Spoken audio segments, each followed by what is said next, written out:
Sœurs et frères dans le Christ, paix, joie, grâce, amour de la part de Dieu notre Père et au nom de notre Seigneur Jésus-Christ, en ce mardi de la 6e semaine du temps ordinaire. Nous continuons à lire le livre de la Genèse qui nous accompagne en ce jour et que je trouve intéressant parce que c'est un livre qui nous aide à révéler, d'abord connaître le cœur de Dieu dans la vérité à partir de comment, des erreurs de la chute et de l'homme aussi et de comment aussi qui nous aide à aller revoir souvent quelles sont les motivations qui nous portent. Le texte que nous lisons aujourd'hui de chapitre un morceau au chapitre 6 et d'autres morceaux au chapitre 7 du livre de la Genèse, en fait, nous explique le début déjà de l'histoire du déluge, l'histoire de Noé.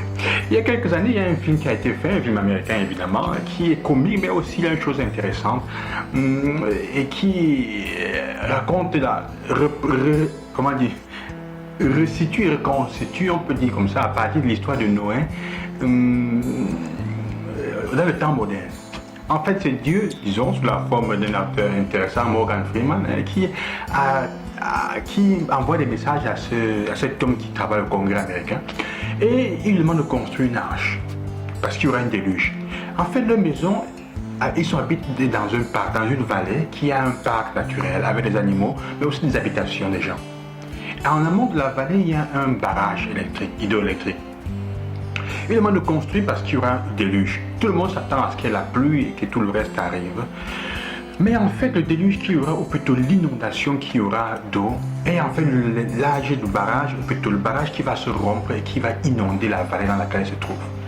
Cette inondation arrive parce qu'il y a un parlementaire véreux qui, chargé des travaux du barrage, ne fait mal, gagne l'argent pour rien et fait mal les travaux. À cause de sa malgestion, le barrage risque, en se brisant, de détruire la vie, les hommes et les animaux, en fait la vie. Et donc cet homme, dans son acte de faire de construire cette arche, et dans le temps moderne, on se moque de lui, il est celui à la fin qui sauvera les animaux du parc et les hommes et les femmes qui habitent le parc. Le fait c'est quoi? C'est donc pour dire que le texte nous commente en nous disant que Dieu est fatigué de la méchanceté et il décide de renoncer à la création qu'il a faite à cause de la méchanceté des hommes.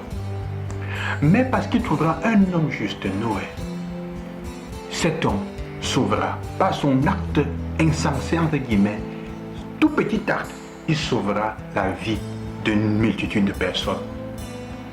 Il sauvera la vie de l'humanité. Il redonnera à l'humanité la possibilité de revivre. C'est un peu comme cet homme Baxter, non, dans ce film dont je parlais. Son acte semble insensé, mais une seule personne va sauver la vie de la création dans cet endroit-là.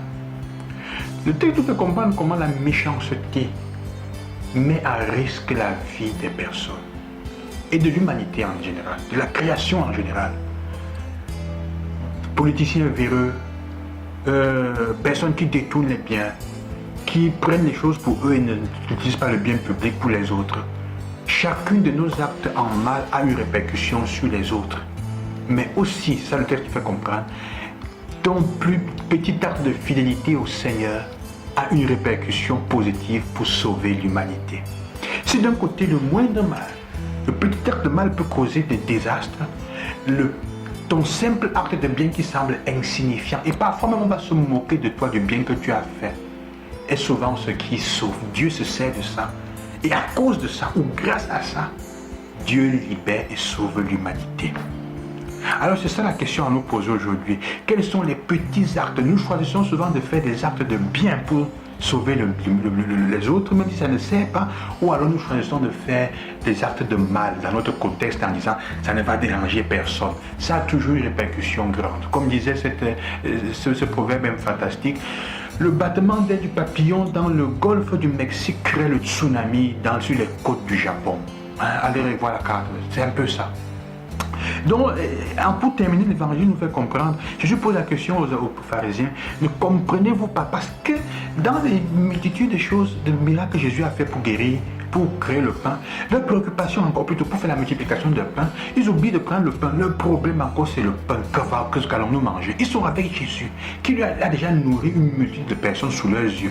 Mais ils sont encore préoccupés du pain. Jésus leur dit, mais vous ne comprenez pas Pourquoi passez-vous le temps à vous préoccuper des petites choses quand je suis avec vous?